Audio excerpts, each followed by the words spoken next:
আমার ভাইয়েরা, আমার বাবা, আপনার বাবা, জাতির বাবা, জোরে বলেন জাতির বাবাকে, মুসলিম জাতির বাবাকে শব্দ করে একবার বলতে হবে, বলেন। সবাই বুঝি জানেন না। বাপকে যারা চিনে না, বাপকে যারা জানে না, তাদের পরিচয় বড় সংশয়। আরে 50 বছরের সন্তান, 20 বছরের সন্তান রাস্তায় হাঁটছে, জিজ্ঞেস করছে শাবালক পোলা, বলো তোমার বাপকে। সে যদি বাবার নাম বলতে পারে তাহলে সার্থক বাপ, সার্থক সন্তান। আর যদি বাবার নাম বলতে না পারে, বোঝা যাবে জন্মের মধ্যে ভেজাল। কথা যা বলবো একবারে তীর বরাবর, কষ্ট পান আর না পান আমার দেখার বিষয় না। এই গ্রামে ওয়াজ আজ করি না, 2002 সাল থেকে শুরু হয়েছে। আগের মতো সবকিছুই চলে, ওয়াজ আমার শেষ। আমার মায়েরা, জাতির বাবাকে এইটাই যদি না জানেন, তাহলে আপনি ইসলাম কোথায় গেল? মুসলমান আপনি কিভাবে হলেন? আপনি চিনবেন কেমন করে? রাস্তার টুকাই চিনে যাবে। একবার এক টুকাইকে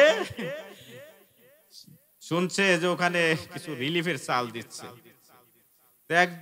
ঘোষণা করে দিচ্ছে এখানে রিলিফের চাল বা টাকা যা দিচ্ছি শুধু ইতিমদের জন্য দেওয়া হবে। ইতিম কাকে বলে? যার বাবা মা নাই।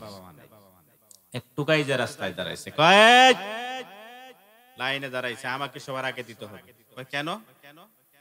আমি 3 বাবা হারাই ইতিম। বুঝেন না?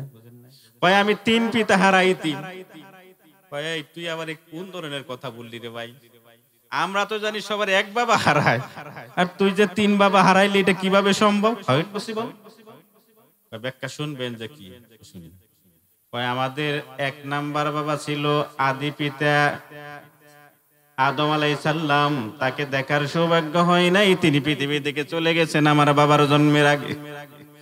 আরে 2 নাম্বার বাবা ছিল বাবা ইব্রাহিম আলাইহিস সালাম। সাম্মাকুমুল মুসলিমিন, আল্লাহ বলেন মিল্লাত আবিকুম ইব্রাহিম। আল্লাহ বলেন তোমাদের জাতির পিতা হলো ইব্রাহিম। ওয়া সাম্মাকুমুল মুসলিমিন, তিনি তোমাদের জাতির নাম দিয়ে গেছে মুসলমান। জোরে বলেন সুবহানাল্লাহ। কই আমার জাতির বাবা ইব্রাহিম, তাকেও তো দেখি নাই। 2 নাম্বার পিতা শেষ। 3 নাম্বার পিতা কে? আমি না গতকাল দেখলাম বাবার হাত ধরে বাজারে যাচ্ছিস। আমার আসল বাবা না, 3 নাম্বার বাবা হলো জাতির বাবা। ওই যে কয়দিন আগে যাদের নাম বেশি বেশি হইতো, এই 3 পিতা হারা ইতিম। আসলে কি ইতিম হইছে বলেন? ওরা আসল বাপ কিন্তু রয়ে গেছে, তারপরেও বলে সে 3 পিতা হারা ইতিম। আমার ভাইয়েরা, জাতির পিতা, মুসলমানদের জাতির পিতা আর কেউ নয়, একজনই, তিনি হলেন বাবা ইব্রাহিম আলাইহিস সালাতু ওয়াস সালাম। মনে আসেনি নমরুদ তাকে আগুনের মধ্যে ফেলে দিয়েছিল। কয়েক কাজ করো, ইব্রাহিম যখন আমার কথা শুনে না, আমাদের কথা শুনে না, ওর চূড়ান্ত ফাইনাল পানিশমেন্ট, শাস্তি হলো ওকে আগুনের মধ্যে ফেলে দাও। আগুনের মধ্যেও ফেলে দিছে।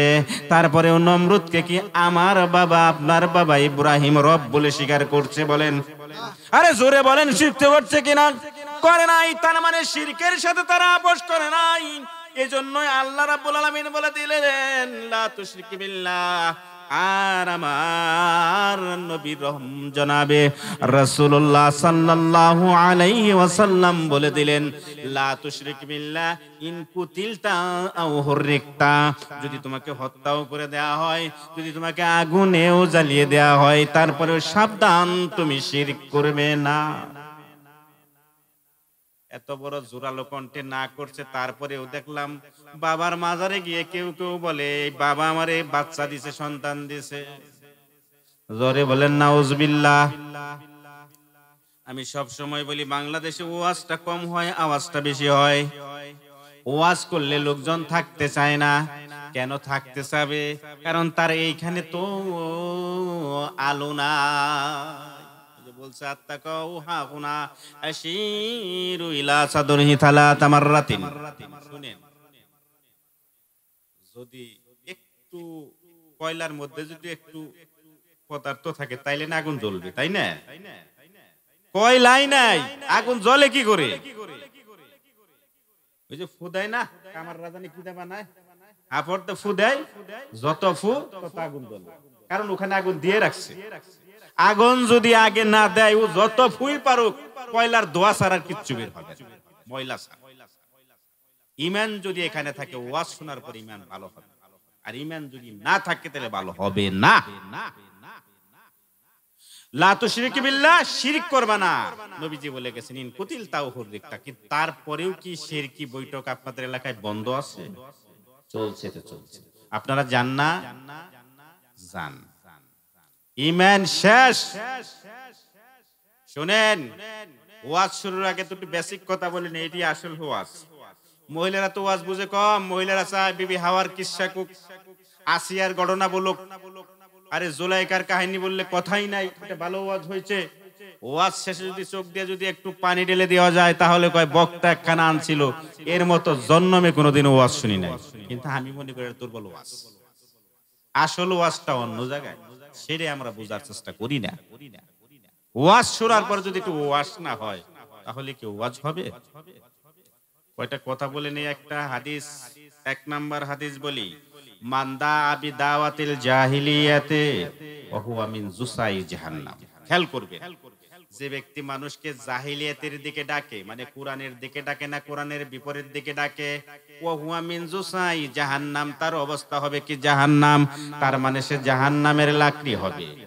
জিজ্ঞেস করি, ইয়া রাসূলুল্লাহ, ইনশাআল্লাহ যদি লোকটা নামাজ পড়ে, কয় তবু, ওয়া ইনসামা, যদি লোকটা রোজা রাখে, এই যে রোজা আসতেছে, রোজার মধ্যেও রোজা রাখবে, কয় তারপরেও সে জাহান্নামী। বুঝতেছেন কি আমার কথা?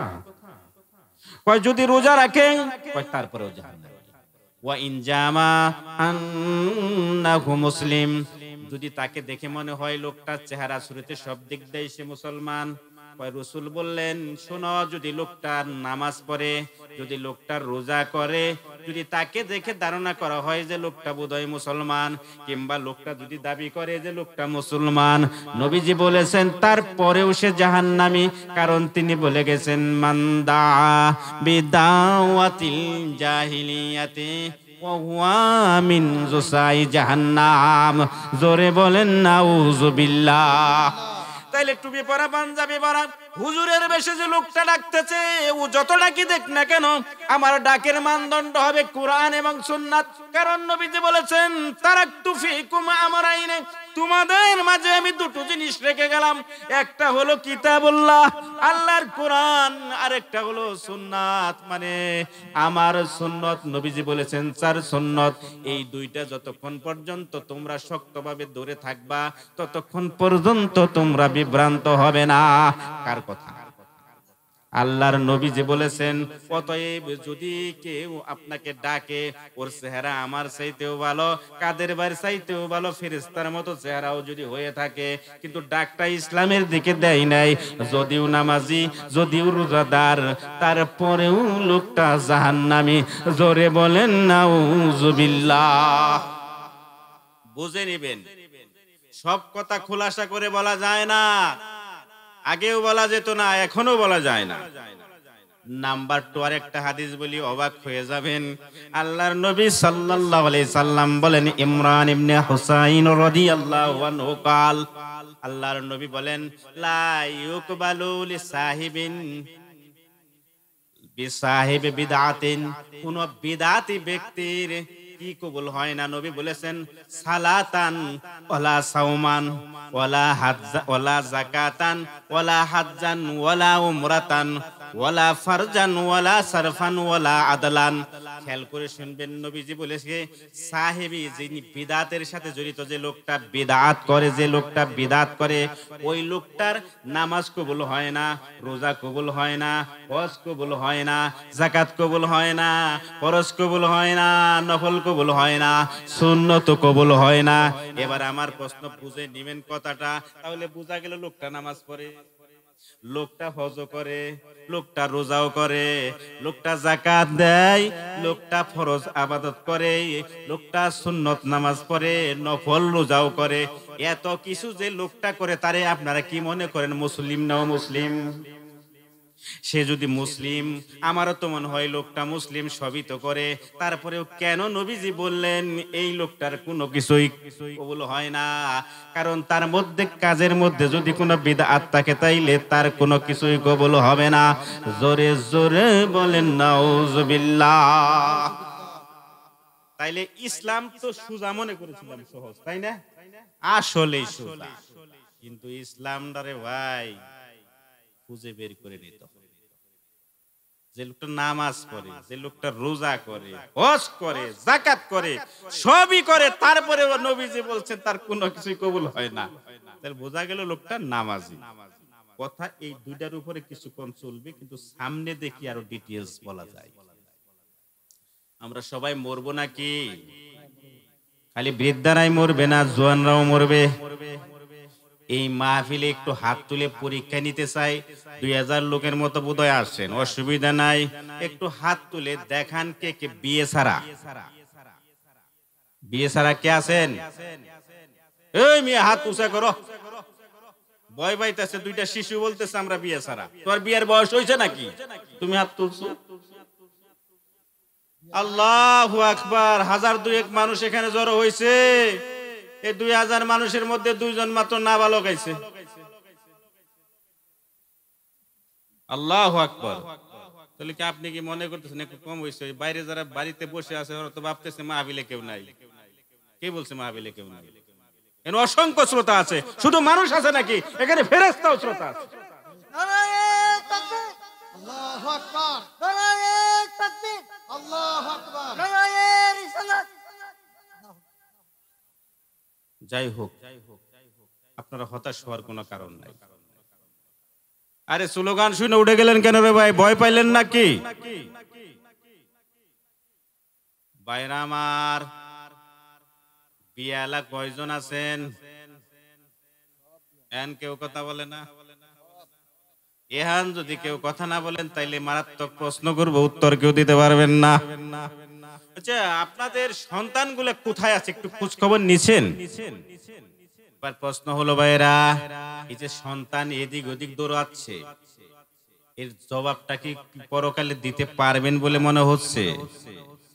এই যে আপনার ছেলে মোটরসাইকেল দাপিয়ে বেড়ায়, ওখানে বসে আড্ডা মারছে, ওখানে গল্প করতেছে, কাল কঠিন কিয়ামতের ময়দান যখন আপনি জান্নাতে চলে যাবেন, চলে যাওয়ার সময় কলারের মধ্যে টান দেয়া ধরবে, আল্লাহর কাছে বলবে, আল্লাহ বাপকে যেতে দিও না, বড় ভাইকে যেতে দিও না, মাকে যেতে দিও না। একাই মাহফিলে গেছিল, একাই মসজিদে গেছি, একাই একাই রোজা রাখছে, কিন্তু কোনোদিন আমাদেরকে বাধ্য করে নাই, অনুপ্রাণিত করে নাই। আল্লাহ রাব্বুল আলামিনের সামনে আপনি মিস্টার মুসলমান আসামি হয়ে যাবেন, তখন আপনার কোনো মুক্তি নাই, আপনি জাহান্নামে সন্তানের সঙ্গে সঙ্গী হয়ে চলে যাবেন। আজকে বাড়িতে গিয়ে কি কালকে ফজরের নামাজের জন্য বাধ্য করতে পারবেন? কে কি সৎ বাবা আছেন? দেখে আমি সৎ সন্তান বলি না, একটু বলেন তো দেখি, পারবেন? এই আগামীকাল সকালবেলা নামাজে যাওয়াতে পারবেন ছেলেদেরকে? ইনশাল্লাহ যারা পরে তারাই বলে, নিয়ত করছে আমি ফজরে যাব না, মসজিদে বাজতে কোনোভাবে পড়ব। পরকাল বড় কঠিন, ধাউ করা আগুন আপনার জন্য অপেক্ষা করতেছে। মাহফিল স্থলে আমার মায়েরা এসেছেন, আমি যতই দমকাদমকি করি না কেন আপনাদের প্রতি আমি সম্মান জানাই, শ্রদ্ধা জানাই। এই এলাকার লোকজন অত্যন্ত সহজ সরল, এদেরকে আমরা ধর্ম বোঝাতে পারিনি, তাই তারা বেপরোয়া হয়ে গেছে। আমরা ধর্মের কথা শোনাতে পারিনি, তাই বলে না তারা শিরকের দিকে, বেদাতের দিকে যাচ্ছে। এটা দোষ আমাদের, এটা আমাদের দায়বদ্ধতা, আমরা স্বীকার করে নিচ্ছি। আপনাদের কোনো দোষ নেই। মাহফিলে কি মায়েরা বেশি এসেছে না? মা বোনেরা বেশি এসেছে না? আসলেই মা বোনেরা ধর্ম, কিন্তু এদেরকে ধর্মের দিকে চালনা করা হয় নাই দেখে তারা এরকম হয়ে গেছে। ভাত রান্না করে নাই ঠিক মতো, এই জন্য বউকে 2-4 জন আছেন চট্টাপট দিচ্ছেন, এরকম আছেন, এখানে পাওয়া যাবে। সন্তান স্কুলে যায় নাই, বাজারে ব্যাগ নিয়ে হাতে যায় নাই, এই জন্য মেরেছেন, এরকম লোক 2-1 জন পাওয়া যাবে হাজার হাজার মানুষের মধ্য থেকে। কিন্তু দুঃখজনক হলো একটা, নামাজ আদায় করে নাই, সালাতে যায় নাই, মসজিদে যায় নাই, এজন্য আপনার সন্তানকে ধমক দিয়েছেন, পিটিয়েছেন, ঘর থেকে বের করে দিয়েছেন। একজন লোক আমার মনে হয় এখানে হাত তুলে বের করে আমাকে দেখাতে পারবেন না। Wait and see, today or tomorrow, any time আপনি মারা যাবেন যে কোনো সময়। মনে করছেন যে না মরবো না, মরে যাবেন, তখন বুঝবেন হিসাবটা। আল্লাহ রাব্বুল আলামিন বলেন, ইন্না বাতশা রাব্বিকা লাশাদীদ। হে রাসূল, তুমি মানুষদেরকে বলে দাও আপনার রবের ধরা বড় কঠিন ধরা, যে ধরা ধরলে কোনোদিন ছাড়ে না। কয় ধরে না তো ধরে না, ধরলে পারা ছাড়ে না। আল্লাহ রাব্বুল আলামিন ছাড় দেন কিন্তু ছেড়ে দেন না। অতীতে যাদেরকে ছাড় দিয়েছিলেন শেষ পর্যন্ত বিদায় করে দিয়েছেন। ও দুনিয়ার মানুষেরা, আল্লাহ আপনাদেরকে ছাড় দিচ্ছেন কিন্তু ছেড়ে দিবেন না। আল্লাহর ধরাটা কেমন? লোহা ধরে ওটাকে কি বলে? সারাশি বলে না? সারাশি, সারাশি দিয়ে চাপদা ধরে লোহা যখন টান দিয়ে বের করে আনে, লোহার বাপেরও মুরুদ নাই, সেই সারাশির কবল থেকে ছুটে যাওয়া। আপনি আল্লাহ রাব্বুল আলামিনের সামনে যখন দাঁড়াবেন, তখন আপনাকে কোশ্চেন করবে, প্রশ্ন করবে, একটা একটা প্রশ্নের উত্তর নেবে। সেই প্রশ্নের উত্তর দেওয়া ছাড়া এক পায়ের দিকেও যেতে পারবেন না, এক পা পিছনেও যেতে দেখবেন না, ডানেও তাকাতে পারবেন না, বামেও তাকাতে পারবেন না। সেই দিনের জন্য প্রস্তুত আছেন তো নাকি? আছেন? কাল কঠিন কিয়ামতের ময়দানে মানুষগুলো 50,000 বছর দাঁড়িয়ে থাকবে। ও আমার মায়েরা, ভাইয়েরা, আমার বোনেরা, আমার খেয়াল করে শুনুন, ভালো করে বোঝার চেষ্টা করুন। 50,000 বছর কোথায় দাঁড়িয়ে থাকবে? আল্লাহর নবী জনাবে রাসূলুল্লাহ সাল্লাল্লাহু আলাইহি সাল্লাম একটি হাদিস বলেন, হাদিসটি আপনাদেরকে না শোনালে আপনারা বুঝবেন না। আন সাহাল ইবনে সাদ রাদিয়াল্লাহু আনহু قال رسول الله صلى الله عليه وسلم يحشر الناس يوم القيامة في أرض على أرض بيضاء أفراء ككرسة نقية।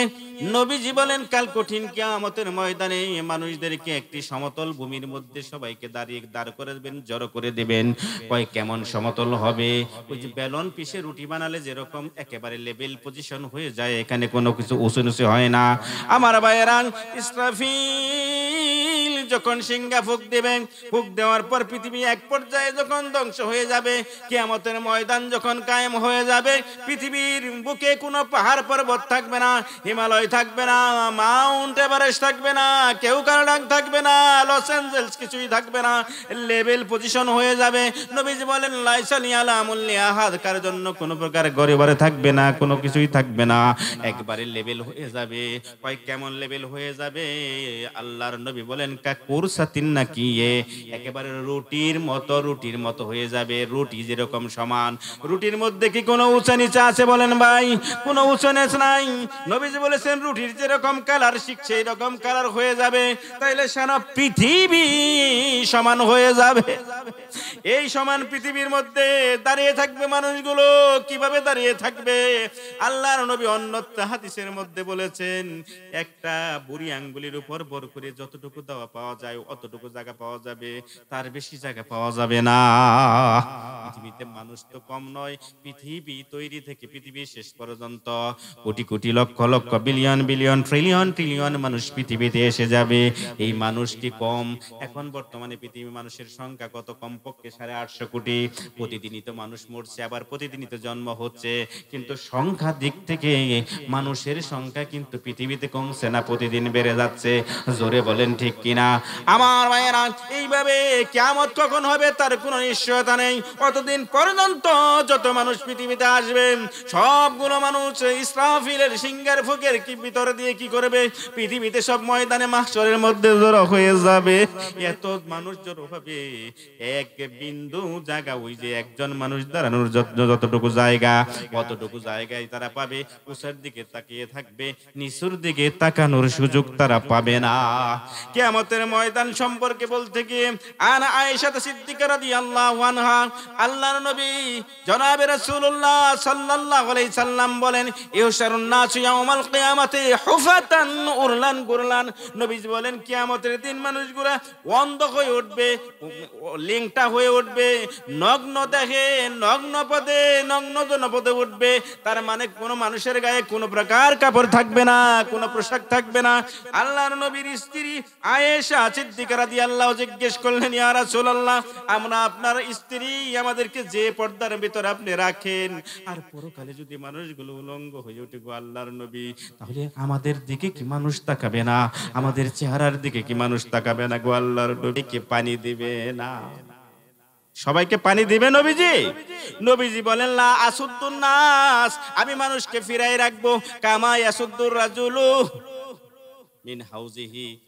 একজন আগের দিনে তো মানুষ হাউস থেকে গরুকে পানি দিত, তাই না? সারি ছিল না, সাইরাই গরু পানি দিত না?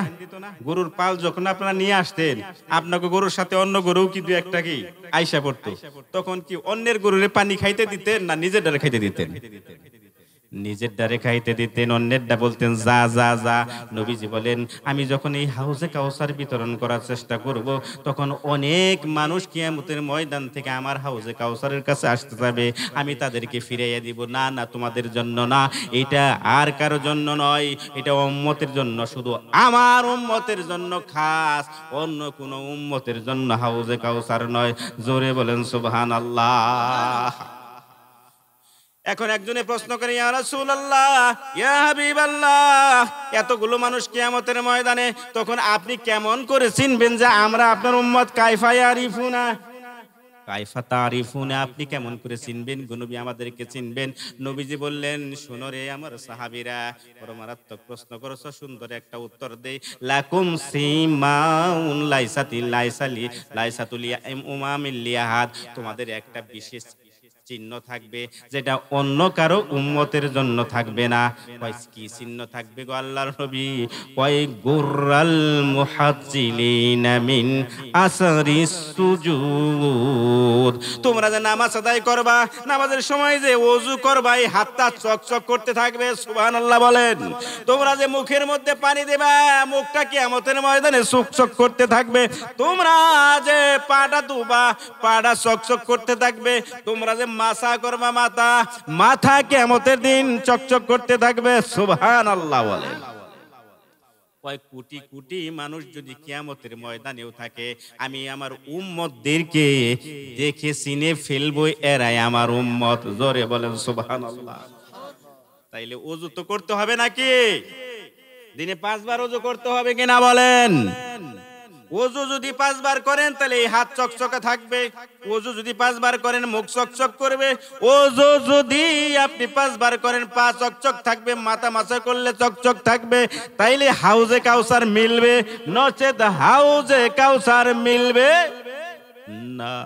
ভাইরা আমার, হাউজে কাউসার যদি তখন না মিলে, ওই যে মাথার মগজগুলো গলে গলে পড়তেছে, কলিজাটা যেন ফেটে ফেটে বের হয়ে যাচ্ছে, তখন আপনার কেমন অবস্থা হবে রে ভাই? সেই কথা একটু মনে করেন। এজন্য 1 নাম্বার শর্ত হলো হাউজে কাউসারের সবাইকে নামাজি হতে হবে। সবাই কাল থেকে 5 ওয়াক্ত নামাজ পড়বেন। হাত তুলে আল্লাহকে সাক্ষী দেন, আল্লাহ ইনশাআল্লাহ কাল থেকে যে যাই বলুক 5 ওয়াক্ত সালাত আমরা কায়েম করব। যা হয়েছে আল্লাহ হয়ে গেছে, আর আমরা মিস করব না। এই যে নিয়ত করে গেলেন, নিয়ত যদি খালেস করে থাকেন, তাইলে আল্লাহ আপনাকে নামাজি বানাইয়া দিবে। আর যদি রাস্তাটা যাওয়ার সময় বাইদের পারে সিট হইয়া পইরা যদি মারাও যান, ফেরেশতারা সাক্ষী দিবে আল্লাহ যে কেবল শপথ কইরা আইছিল, ওয়াদাটা কইরা আইছিল, আল্লাহ অতীতে যা করছে আল্লাহ মাফ করে দাও। আল্লাহ মাফ করলে করতে পারেন কি পারেন না বলেন ইনশাআল্লাহ। তাইলে হাউজে কাউসার পাওয়ার জন্য 1 নাম্বার শর্ত নামাজি হওয়া। মা বোন, আপনার জন্য বলছি, আপনারাও নামাজি হবেন। 2 নাম্বার শর্ত নিয়ে আজকে কথা বলবো না, যেহেতু রাত 11টার পর চলে গেছে। আসলে আমি কথা বলতে গেলে কখন যে সময় চলে যায় এটা আমি মেনটেন করতে পারি না। দিস ইজ দ্য বেস্ট, কি বলবো, একটা ডিফিকাল্ট সিচুয়েশন আমার জন্য। আমি অন্য একটা কথা, মা বোনদের নিয়ে একটা হাদিস তেলাওয়াত করেছি, এখানে পুরুষ এবং মা দুটোই আসবে, সেই কথাগুলো আমি বলবো ইনশাআল্লাহ। মা বোনেরা ধৈর্য ধারণ করেন, বেশি লম্বা কথা বলবো না। এটা ওয়াজের দ্বিতীয় পর্যায়ে। হাদিসটা কি? আমরা সবাই কোথায় যেতে চাই বলেন তো? জান্নাতে যেতে চাই কিনা? এই যুবক, জান্নাতে যাইবা? এই ভিতরে কথা বলে, জান্নাতে সবাই যেতে চাই। জান্নাতে অনেক দোষে দোষী লোকেরা জান্নাতে যাবে না। তার মধ্যে 3 খারাপ দোষ নিয়ে প্রথম শুরু করতে চাই। এই 3টা দোষ যদি থাকে তাহলে জান্নাতে যাবে না। 3টা দোষ এত মারাত্মক। হুজুর 3টা দোষ আছে, কিন্তু লোকটা সবে কদরের রাতে কাঁদতে কাঁদতে কাঁদতে কাঁদতে চোখ ফুলাই ফেলাইছে, তারপরেও কি যাবে না? আমি বলি তারপরেও যাবে না। তাইলে কত মারাত্মক? হুজুর সারা রমজানে একটা ফাহিশা কথাও বললাই নাই, রমজানের সব হুকুম পালন করেছে, তারপরে কি যাবে? আমি বলি নসুল বলেছেন তারপরেও যাবে না। 3টা দোষ কি? 1 নম্বরে হলো মুদমিনুল খামরে, যে ব্যক্তি মাদকের সাথে জড়িত, তার মানে নেশাদার দ্রব্যের সাথে যারা জড়িত, যা খাইলে মানুষের নেশা হয় অথচ খাবার না। খাবার যেটা সেটা তো খাবার খাইলে খাবেন, ভাত একটা খাবার, গমের রুটি একটা খাবার, পেঁয়াজের এটা কোরআনিক খাবার রে ভাই, সবই স্বীকৃত দলিল আছে, কিন্তু খাবার নয় এমন জিনিস যা খাইলেন আপনার চলে না। একবার খাইছেন অখাদ্য মনে করেই বারবার আপনার মধ্যে নেশার সৃষ্টি হচ্ছে, না ওটা খাইলে চলবে না, ওটা আমাকে খেতেই হবে, এইটাকে বলা হয় নেশাদার দ্রব্য।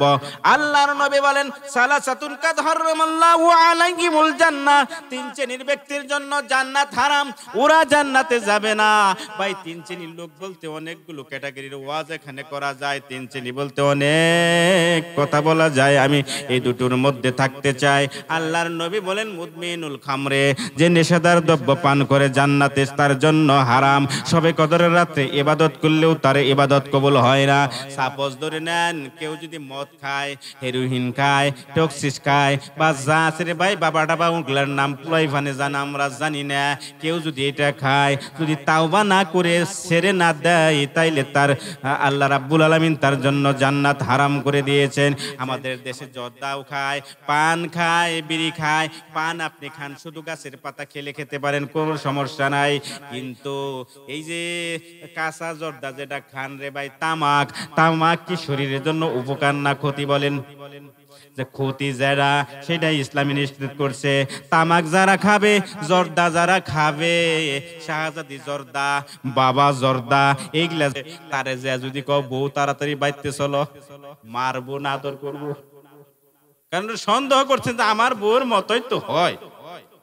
বউরে যখন কইছেন বউ বাইতে চলো, তখন গুইরা তাকায় দেখে এটা সকিনার মা, আপনারা কি আদর করবো না জুতা মারবো? তাহলে আপনি যদি বুদ্ধিমান লোক হন, আপনি কি করবেন?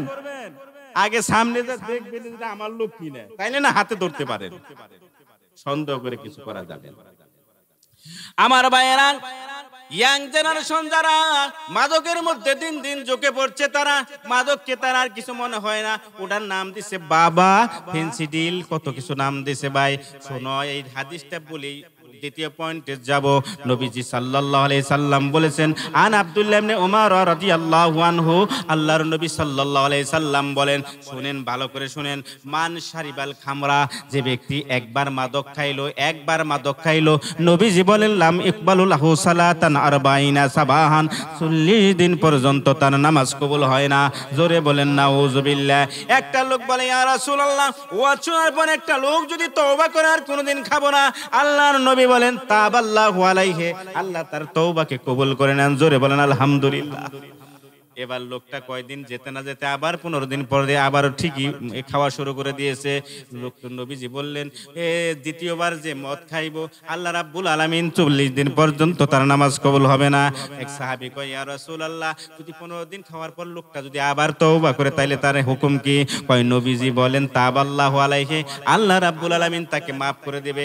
আরেকজন বলল, ইয়া রাসূলুল্লাহ, আবার 15 দিন পর লোকটা মনে রাখতে পারে নাই তওবা, 15 দিন পর আবার মদের মধ্যে ঢুকে গেছে হুজুর, তার জন্য বিধান কি? নবীজি বলেন আলাম ইকবালু লাহু সালাতান 40 সাবাহান, 40 দিন পর্যন্ত তার নামাজ কবুল হবে না। এরকম হয় না? ওয়াজ শোনার পর আজকে নিয়ত করবেন, যা আগামী রোজার দিন থেকে আর বিড়ি খাবো না, সিগারেট আর খাবো না। এই 1 মাস এই বেটা খুব কষ্ট হচ্ছে ভাই, উঠে আবার বসে। তো 1 মাস ঠিকই সে কি বিড়ি সিগারেট খায়নি, কিন্তু ঈদের দিন বিকেল বেলা যখন বন্ধু বান্ধব ওই যে সোলাবর্তী বা কি গাদু স্টেশন মার্কেটে একত্রিত হয়েছে, দেখি যে 4-5 জনে টানতেছে, ভাই যা 1 মাস কষ্ট করতে খেয়াল। এরকম হয় না? নবীজি বলেন 3 বার তওবা কবুল, 4 নাম্বার বার যদি খায়, 4র্থ বার যদি কেউ মদ খায়, তাহলে তার তওবা আর কবুল হবে না। আল্লাহর নবী বলেন তাহলে তারে কি খেতে দেওয়া হবে? ওই আইএসকিয়াহু মিন তিনাতিল খাবাল আও নাহরিল খাব্বাল, তাকে নাহরাল খাব্বাল থেকে খেতে দেওয়া হবে। ওই নাহরিল খাব্বাল কি? আল্লাহর নবী জি সাল্লাল্লাহু আলাইহি সাল্লাম বললেন, শোনো শোনো, ওই যে দুজকের মধ্যে হাজার হাজার বছর যাবত মানুষগুলা পড়তেছে গলতেছে, পড়তে গলতে গলতে মানুষের মধ্যে যে পুষ সৃষ্টি হয়েছে, যে পচা রক্ত সৃষ্টি হয়েছে রে ভাই, হাজার হাজার বছর নাই 15 দিন যদি একটা মানুষকে ঘরে পোড়া নিয়ে থাকে, ও যদি ভালো ট্রিটমেন্ট না হয়, দেখবেন ওই সুন্দর চেহারার মানুষটির কাছেও আর যাওয়া যায়, কারণ পচা গন্ধ। ও আমার ভাইয়েরা, হাজার হাজার মানুষ হাজার হাজার বছর দুজকের মধ্যে পড়তেছে, এই পুরা যে পুষ বের হবে, যে গলনি বের হবে, আল্লাহর নবী বলেন মদ খুরকে, নেশা খুরকে ওই জিনিসটাই পান করিয়ে দেবে। জোরে বলেন নাউজুবিল্লাহ। যুবক এতক্ষণে এসে গেছেন যারা, জীবনে কি কোনোদিন নেশাদার কোনো কিছু খাবেন? বলেন।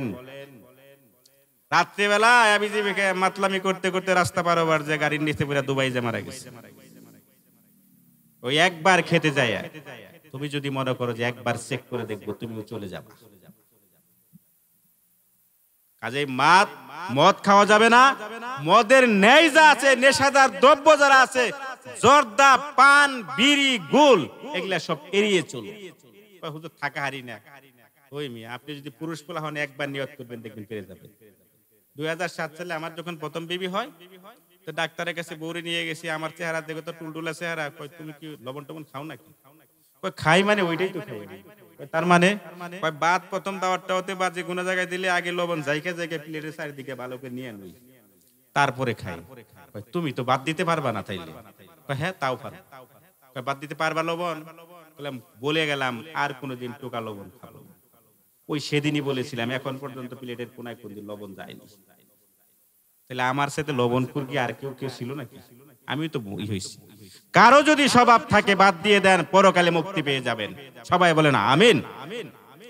2 নাম্বার কোন লোকটিকে আল্লাহ রাব্বুল আলামিন বলছেন জান্নাত হারাম। 3টা পয়েন্ট আমি শেষ করতে পারবো কিনা জানি না। 3 নাম্বার ওই লোকটার জান্নাত হারাম। আল্লাহর নবী বলেন 2 নাম্বার বলবো কিনা 3 নাম্বার বলবো, কোনটা সময় পাবো কি পাবো না আমি জানি না।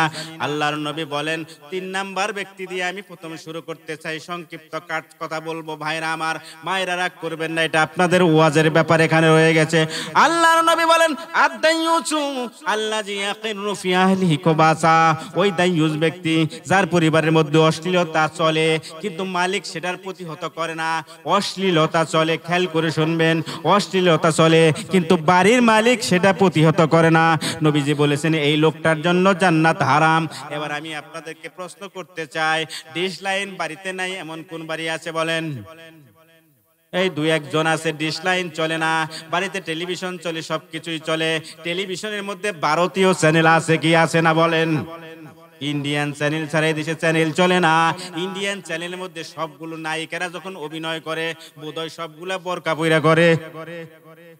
ল্যাংটা কাপড় পরে কিনা বলেন? বুক দেখা যায়, চোখ দেখা যায়, মুখ দেখা যায়, বাকি সব কিছুই দেখা যায়। যেটুক দেখলে খারাপ লাগবে শুধু সেইটুকুই ঢাকা, বাকি সবগুলাই বের করে দিয়েছে। ও যুবক, এই যে তোমাকে ধ্বংস করার জন্য মোবাইলের মধ্যে রিলস নামক একটা আইটেম আছে, এটার মধ্যে খালি আবি ল্যাংটা ম্যাংটা সবকিছুই দেখাচ্ছে রে ভাইয়েরা আমার। তুমি এখানে চোখ দিচ্ছ, এখানে টাচ দিচ্ছ, তোমার চোখ কিছু কাল কঠিন কিয়ামতের ময়দানে তোমাকে যখন শাস্তি দেওয়া হবে, চোখের চোখের মধ্যে যদি সীসা গরম করে ঢেলে দেওয়া হয় তোমার কেমন লাগবে, তোমার কেমন লাগবে রে যুবক? সাবধান, নিজেকে তুমি হেফাজত করো। ওই ল্যাংটা ছবির দিকে তুমি তাকাইও না। যার বাড়ির মধ্যে ল্যাংটা ছবি চলে, বাড়ির মানুষটারে জিজ্ঞেস করো আপনি কি করছেন। আমি এক জায়গায় গেছি, দেখি যে তার মেয়ে, তার বাবি, তার চাচি, তার দাদি, তার নানি, দেবর, বাসুর, আগের দিনে তো একবারে 20-30 জন টেলিভিশন দেখতো কিনা বলেন? একেবারে 20-22 জন মিলে দেখতেছে রে ভাই ল্যাংটার ছবি। ওই আমাদের দেশে একটা অভিনয় আছে কিনা বলেন? নায়ক নায়িকার সাথে বিলেন যে হয় তার একটা অভিনয় আছে কিনা? আরে ভাই এটা স্পষ্ট করে বলেন না কেন? তাকে র‍্যাপ করার একটা দৃশ্য দেখারও হয় কিনা রে ভাই? এই দৃশ্যটা এতগুলো মানুষ বসে বসে দেখতেছে। বাইরে দেখলাম টুপি পরা লোক একজন দাঁড়িয়ে আছে। কইলাম চাচা জান আপনি কি করেন? কই আর কি আর করুম, গতবার হজ কইরা আইছি, দোয়া করুন জানি আল্লাহ যেন জান্নাতে যাওয়ার ব্যবস্থা করে দেয়। আমি বললাম নবীজি বলেছেন ওই ব্যক্তি দায়ুস যার পরিবারের মধ্যে অশ্লীলতা চলে কিন্তু সে কিছু বলে না। এই হিসাবে হাজী সাহেব আপনি গতবার হজ করে আসলেও আপনি একটা নাম্বার 1 দায়ুস, কোনোদিন আপনি নিষেধাজ্ঞা দেন নাই। আপনার জন্য জান্নাত হারাম। সবে কদরের রাত্রেও যদি আপনি ইবাদত করেন, যতক্ষণ লাইন কেটে দিবেন অথবা চ্যানেল না চেঞ্জ করতে পারেন ততক্ষণ পর্যন্ত আপনার জান্নাত মুলতবি হয়ে গেছে। জোরে বলেন নাউজুবিল্লাহ। তাইলে জান্নাতে যাওয়া অত সোজা না রে ভাইরা আমার। আমাদের দেশে বিয়ে শাদী যা হয় সবই কি হয়? খারাপ অবস্থায় হয়, খুব একটা ভালো অবস্থায় হয় না। দুইটা একটা উদাহরণ দেব মা। আপনি যখন মেয়ে বিয়ে দেন, বিয়ের সময় তেলাই পথা আছে না দেশে? আছে। অন্যান্য এলাকায় তেলাইয়ের দিনে কেদা কি দিয়ে হয়? কেদা দিয়ে হয়, ডেইলাডেলি হয়, পানির মধ্যে গড়াগড়ি পর্যন্ত হয় কিনা ভাইলা আমার? সবগুলো বিদাতি কাজ, সবগুলো নাজায়েজ কাজ। তবে মা বোনেরা আপনারা একটা জিনিস খেয়াল করেন, আমাদের দেশে বিয়ের মতো একটা পবিত্র কাজ কিন্তু হিন্দুয়ানি প্রথায় আপনারা করেন। কি? খেয়াল করে শুনেন। ভাই মেয়েরে তেলাই দিতে হবো, তাহলে এক কাজ কর, দান দুবলা নিয়ে আয়।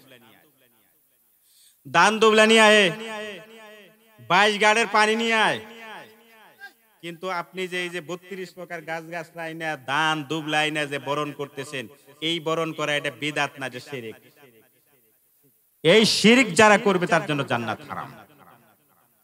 বিয়ে দিয়েছেন একটা পবিত্র জায়গা, আর আপনি করলেনটা কি? এন কোন হুজুর গায়ে হলুদের অনুষ্ঠান। গায়ে হলুদের অনুষ্ঠান মানে কি? যার বিয়ে তার কোনো খবর নাই, ফুর্তি সব আশেপাশের লোকজন। আমাদের দেশে চালু হয়েছে গায়ে হলুদ। গায়ে হলুদ 3 দিন আগে দেখবেন বরের বাড়িতে কিংবা পাত্রীর বাড়িতে এসে হাজির 32টা গাড়ি বইরা 33 জন ডানাগাড়া পরিয়ে আসছে। যারা কলেজে ইউনিভার্সিটি পড়ে, জীবনে কোনোদিন বরকা ছাড়া স্কুলে যায় না, ওদের পেট চোখ দেখার কোনো সুযোগ নাই। কিন্তু যেদিনকে গায়ে হলুদ দিতে আসছে ওই দিন দেখবেন হলুদ শাড়ি পরে আসছে, ছোট্ট করে অল্প করে একটা ব্লাউজ পরে আসছে, চকচকা দেহটা বের করে তারপরে আপনার বাড়িতে আসছে। আসে কিনা বলেন?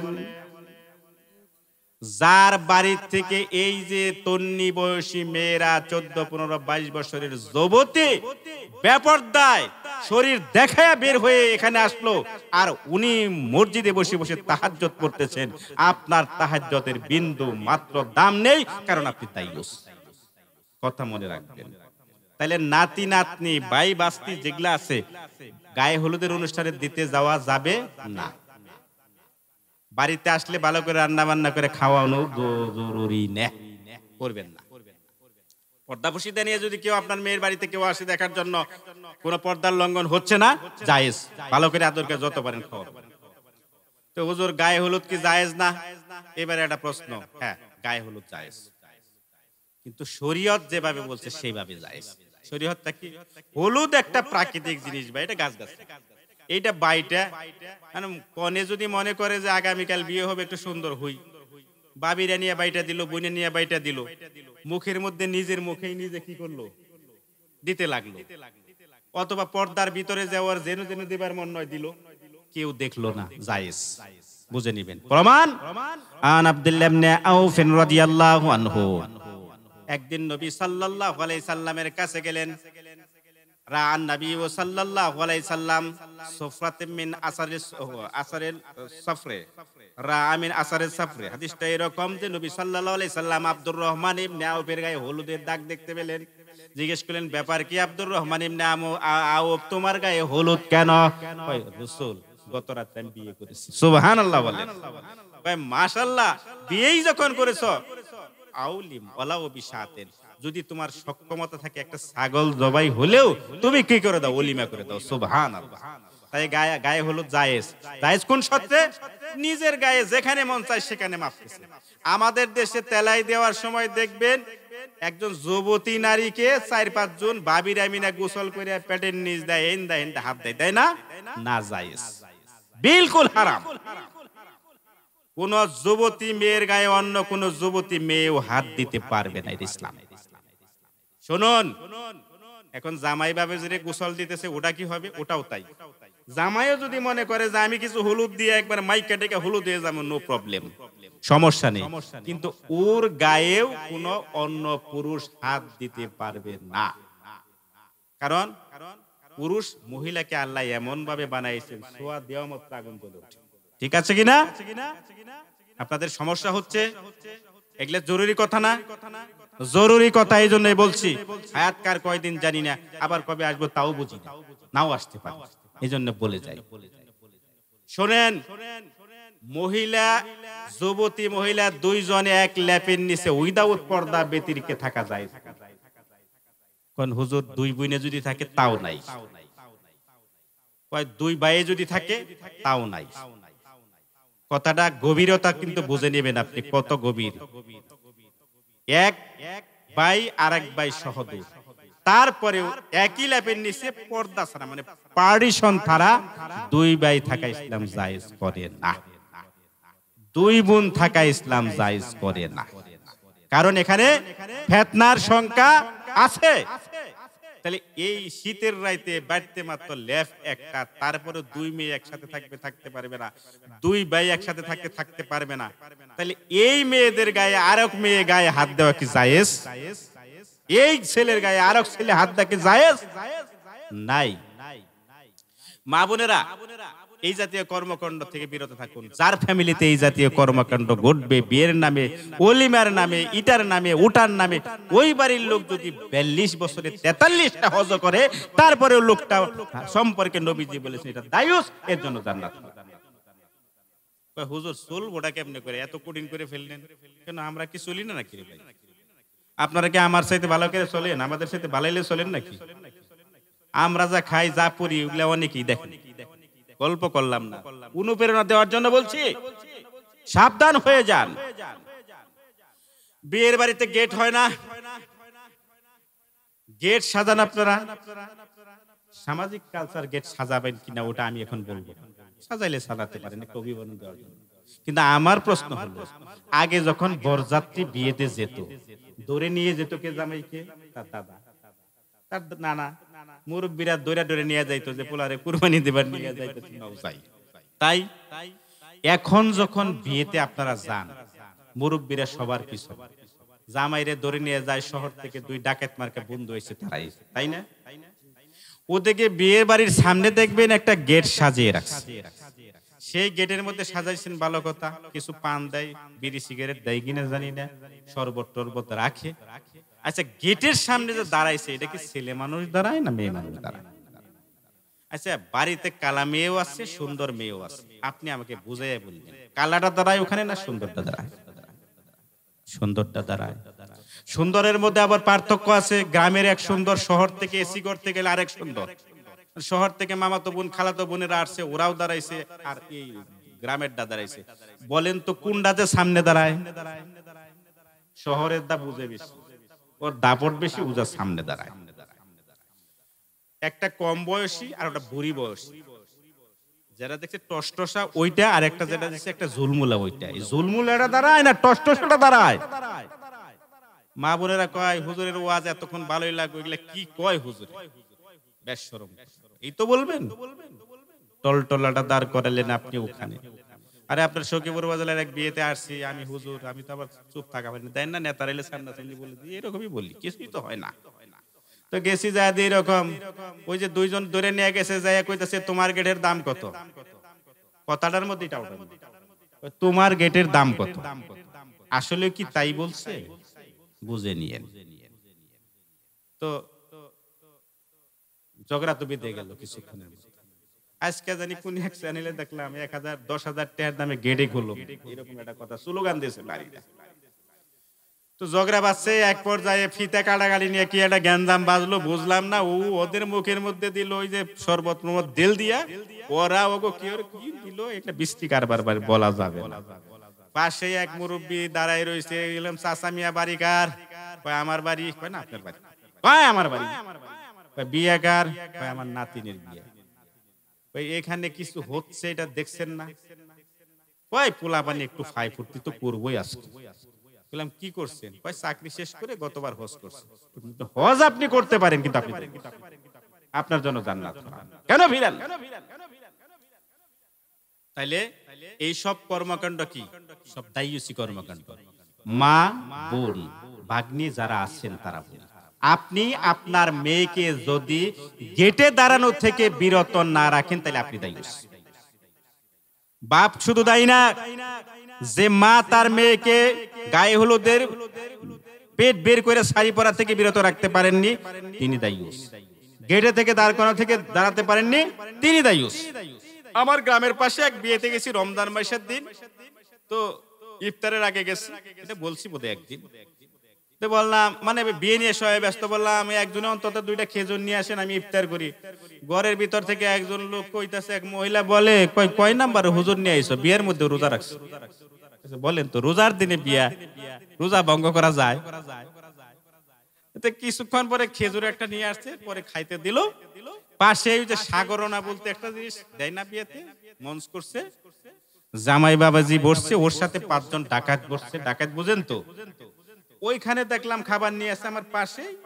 সাংবাদিক মানুষ তো ছোটবেলা থেকে অনুসরণ দিচ্ছে মন, তা আমি খাচ্ছি আর ওইদিকে ফলো করছি। আমি আবার আস্তে আস্তে খাচ্ছি, কারণ জানি যে এই খাবারটা শেষ হতে কতক্ষণ লাগবে, আমার ঘড়ি ধরছি।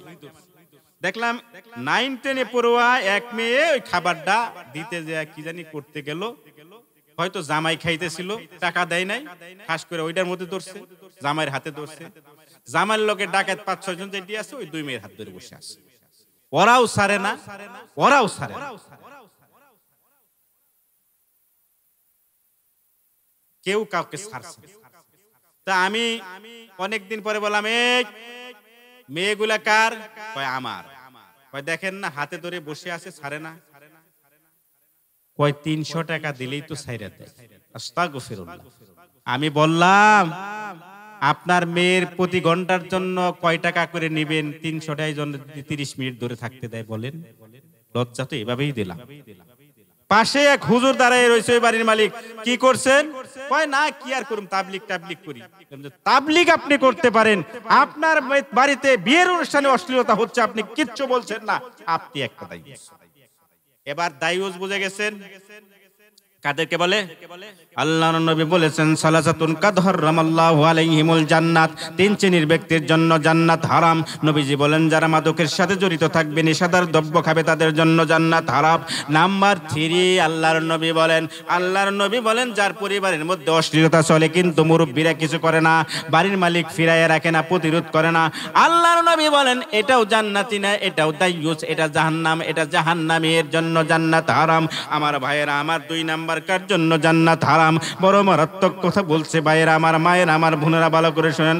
আল্লাহর নবী বলেন নাম্বার 2 জান্নাত ওই ব্যক্তি, জান্নাত যার জন্য হারাম যে লোকটা তার পিতা মাতা দুজনকেই কষ্ট দেয়, বাপ মাকে কষ্ট দেয়। আল্লাহর নবী বলেছেন যে ব্যক্তি পিতা এবং মাতা দুজনকে বৃদ্ধ অবস্থায় পেল অথবা একজনকে বৃদ্ধ অবস্থায় পেল কিন্তু তাদের খেদমত করে জান্নাতের ব্যবস্থা করতে পারলো না, তার নাক দুলাই দূষিত হোক। জোরে বলেন নাউজুবিল্লাহ। আমার ভাইয়েরা, যুবক ও যুবতী, তুমি দেখলা না, তুমি বুঝলা না, তোমার মাকে যে তুমি এখন খেতে দাও না, মা তো তোমার খাবার জোটানোর জন্য 3 দিন পর্যন্ত না খেয়ে থেকেছে। তোমার বাপকে তুমি খাবার দাও না, তোমার বাপ তোমার জন্য রাস্তার মধ্যে ভ্যান চালাইছে, রোদের মধ্যে ভ্যান চালাইছে, রিক্সা চালাইছে, রে ভাই হাড় খাটুনি ভাঙ্গা খাটুনি খাটছে। এখান থেকে লাঙ্গলের ছোটবেলায় আপনারা নিয়ে কোট্টাহাট পর্যন্ত গেছেন। কোট্টাহাটে যাওয়ার পরে সেখান থেকে আমার বাপ, আমার চাচা, আমার ভাইরা, তোমার চাচা, তোমার ভাইরা ফেরত এসেছে। ভাইরা আমার, এই যে 10টা লিশ লাঙ্গলের ইস কিংবা 10টা লাঙ্গল নিয়ে যখন কোট্টাহাটে গেছে, নাকশালার হাটে গেছে, রে ভাই বুকের মধ্যে প্রচন্ড পানি পিপাসা হয়েছে, ওই যে ডুগডুগি মার্কা কে যেন 7 রঙের পানি বিক্রি করতেছে, সেখানে যে মন চাইলেও এক গ্লাস পানি খায় নাই, কারণ 1 ঘন্টা ইসের দাম মাত্র 10 টাকা 20 টাকা, পানির দাম হইল 2 টাকা। লোকটা চিন্তা ভাবনা করে আমার তো একটু পানি খাওয়া প্রয়োজন, প্রচন্ড পিপাসা হয়েছে। ওই লোকটা পানি খাওয়ার জন্য গেছে, কিন্তু পানি খায় নাই। যখন পানির দাম 2 টাকা জিজ্ঞেস করছে, এই লোকটা মনে মনে বলে, রে ওই যুবক তোমার বাপ তখন মনে মনে বলছে, হায় রে হায়, আমি যে 2 টাকা এই পানি খাবো, কাল সকালবেলা যখন আমার ছেলেটা স্কুলে যাবে, আমার বাড়ির কাছে যখন আইসক্রিমের আলা বাক্স বেরোবে, ও তো 2 টাকা চাবে, আমি তো টাকা দিতে পারবো না। এই কথা মনে করে যুবক, তোমার বাপ কোনোদিন রাস্তার মধ্যে হাটের মধ্যে কোনোদিন আইসক্রিম কিনে খেয়ে দেখলো না। যুবক রে, সেই বাপ তোমার আজকে কাজ করতে করতে বৃদ্ধ হয়ে গেছে, তুমি ঘরের ভেতর নতুন বউটা নিয়ে আসছো, শ্বশুর শাশুড়িকে তুমি আব্বা এবং মা বলে ডাক দাও, তোমার বাপকে তুমি ভালো করে বাবা বলে ডাকো না, বুড়ো বলে ডাকো। আরে যুবক, তুমি জানো না তোমার বাপ যে চলে গেল, তোমার বাপকে থাকা অবস্থায় তুমি যদি তাকে সেবা না করে, তাকে খুশি করে জান্নাতের ব্যবস্থা না করতে পারো, নবীজি বলেছেন তোমার জন্য আর জান্নাত নেই। রমজান মাস আসলো, রোজা থেকে যদি গুনাহ না মাফ করতে পারো, তোমার গুনাহ মাফ হবে না। নবীর নাম শুনেছো, নবীর শানে দরুদ পাঠ করো নাই, তোমার গুনাহ মাফ হবে না। আমার ভাইয়েরা, সেই বাপ যাদের পৃথিবী থেকে চলে গেল, যতদিন পৃথিবীতে বাপ জীবিত ছিল ততদিন তুমি জান্নাত কামাই করার একটা রাস্তার মধ্যে ছিলা। বাপ আজকে চলে গেছে, তোমার বাপ চলে যাওয়া মানে তোমার জান্নাতে যাওয়ার একটা দরজা কিন্তু তোমার নষ্ট হয়ে গেল। আমার ভাইয়েরা, তোমার মা কত কষ্ট করে তোমাকে পৃথিবীতে নিয়ে আসলো, মায়ের পেটে যখন তুমি ঢুকলা, ঢোকার পর থেকে তোমার মা কোনোদিন নিয়মিত ভালো করে খাবার খেতে পারে নাই। ও 40 দিন পর্যন্ত খালি বমি করছে আর বমি করছে। প্রতিবেশীরা জিজ্ঞেস করে, কেন গো বৌমা বমি করো কেন? বউ তো বোঝে নাই, বলে ফেলছে যে হায় হায়, আর কিছু না, তোমার দাদু ভাই যে পৃথিবীতে আসতেছে, তোমার নাতনি যে পৃথিবীতে আসতেছে, এই জন্য আজকে আমার অবস্থা। যুবক, তোমাকে জন্ম দিতে যে তোমার মা 40 দিন থেকে ভালো করে কোনোদিন খাবার খেতে পারে নাই, তার মধ্যে বমি বমি ভাব সব সময় লেগেছে থেকেছে, তার মাথার মধ্যে সব সময় বেদনা বারবার লেগেছে। রে ভাই, কি যে শারীরিক কষ্ট, কি যে মানসিক কষ্ট ভোগ করেছে। এমনি করে 3 মাস 4 মাস 5 মাস 6 মাস 7 মাস যখন তোমার গর্ভের বয়স হয়ে গেল, তোমার গর্ভের বয়স, তুমি তখন মুভমেন্ট করতে শিখলা, তুমি তখন নাড়াচাড়া করতে শিখলা। তোমার মা তোমার বয়স যখন 5 কিংবা 6 মাস, দুপুরের বেলা যখন খেতে বসেছে, খেতে বসার সময় তোমার দাদির সাথে যখন খেতে বসলো, রে ভাই আমার, দেখবা হঠাৎ করে তোমার মা আর খায় না, প্লেটটা ধাক্কা দিয়ে সরে দিয়ে তারপরে দাঁড়িয়ে যায়। শাশুড়ি জিজ্ঞেস করে, ওরে বৌমা, তোমার কি হয়েছে, তুমি কেন খাও না? কয়, কি খাবো গো আম্মা জান, খেতে পারতেছি না। কেমন করে খাবো, পেটের মধ্যে বেদনা শুরু হয়ে গেছে। তোমার নাতি কিংবা নাতনি পেটের মধ্যে যে একটা লাথি মেরেছে, লাথির কারণে আমি আর বসে থাকতে পারি না, আমি দাঁড়িয়ে গেলাম। এমনি করে তোমার তিল তিল করে তারপরে তোমার পেটের ভিতরে তোমার মা ধারণ করলো। ওই মা, ডাক্তার বলে দিয়েছে 9 মাস 10 দিনের মধ্যে তোমার সিজার, তোমার স্বাভাবিক ডেলিভারি হওয়ার কথা, কিন্তু তোমার তো একটু সমস্যা আছে, আর 8.5 মাস কিংবা 9 মাসের মধ্যে তোমাকে সিজার করে অপারেশন করে বের করতে হবে। তোমার মাকে নিয়ে তোমার বাপ হসপিটালের বারান্দার মধ্যে দাঁড়িয়ে আছে। তোমার মা একবার উঠে আর বসে, প্রচন্ড বেদনা, ডাক্তারের সিরিয়াল পায় না, বহু প্রতীক্ষার পরে সিরিয়াল পেয়েছে রে ভাই। তারপরে যখন তোমার মাকে অজ্ঞান করে যখন পেট কেটে তোমাকে পৃথিবীতে নিয়ে আসলো, তোমার মার পৃথিবীতে নাই, যেন অজ্ঞান হয়ে কতক্ষণ পর্যন্ত বিছানার মধ্যে কষ্ট করতেছে। তুমি কি বুঝবা? তুমি বুঝবা না তোমার মা কেমন করে তোমার জন্য কষ্ট করলো। ও দুনিয়ার মানুষেরা, ও যুবকেরা রে, তুমি যেদিন বিয়ে করবা তখন দেখবা তোমার মা তোমার জন্য কেমন, তোমার মা কেমন করে তোমার জন্য কষ্ট করছে, কারণ তোমার স্ত্রী রাতে এপাশ ওপাশ করে ঠিক মতো ঘুমাতে পারতেছে না। আমার ভাইরা, এজন্য আল্লাহর নবী বলেছেন, শোনো শোনো, তুমি তোমার বাবা মায়ের অবাধ্য হবে না। আল্লাহ স্বয়ং নিজেই বলেছেন, শোনো শোনো, তোমার সন্তানদেরকে উদ্দেশ্য করে আল্লাহ রাব্বুল আলামিন বলেন, ওয়ালা তাকুল্লাহুমা উফিন ওয়া কুল্লাহুমা কাউলান কারীমা। আল্লাহ বলেন, তুমি তোমার পিতামাতার সাথে সুন্দর করে কথা বলবা, মিষ্টি ভাষায় কথা বলবা। সাবধান, শব্দ হয় এমন কোন কথা বাবার জন্য বলা যাবে না। আর সেই মাকে তুমি খেতে দাও না, সেই বাপকে তুমি খেতে দাও না। বাপকে বুড়ি বলো, মাকে কি বলো? বুড়ি বলো। সুন্দরী বউ ঘরে পাইয়া বাপ ভালো না, মার ভালো লাগে। সাবধান, মা বাবা যদি একটু কষ্ট পেয়ে যদি পৃথিবী থেকে বিদায় গ্রহণ করে, তুমি কিন্তু তোমার জীবন শেষ করে তোমার জন্য জান্নাত হারাম। কয় হুজুর, সবে কদরের রাতে যদি ইবাদত করি তাও জান্নাত। মাকে তুমি অন্যের বাড়িতে তুমি কেন ফল ফুট নিয়ে যাও? তোমার দরবারের হুজুরের কাছে কেন নিয়ে যাও? আমার কাছে ডালিম কিনে খাওয়াতে তোমার বিন্দুমাত্র তো লাভ নেই। এক কুশ ডালিম কিংবা কমলা তুমি তোমার মা কিংবা বাপের বুকে ঢুকিয়ে দাও, তোমার জন্য জন্ম সফল। তুমি টানে দিয়ে কার পারিতে করছো? কে তোমাকে গামছার মধ্যে বাঁধছে? কে তোমারে বলছে জান্নাতে তোমাকে নিয়ে যাব? আমার পাশে পাশে করো। সাবধান, পৃথিবীর কোন পীর সাহেব তো দূরের কথা, বন্ড পীর তো দূরের কথা, মসজিদের ইমাম সাহেব, কাবা শরীফের ইমাম সাহেব যদি বলে আমি তোমাকে জান্নাতে নিয়ে যাব, সেটা মিথ্যা, মিথ্যা, মিথ্যা, তাতে কোনো সন্দেহ নেই।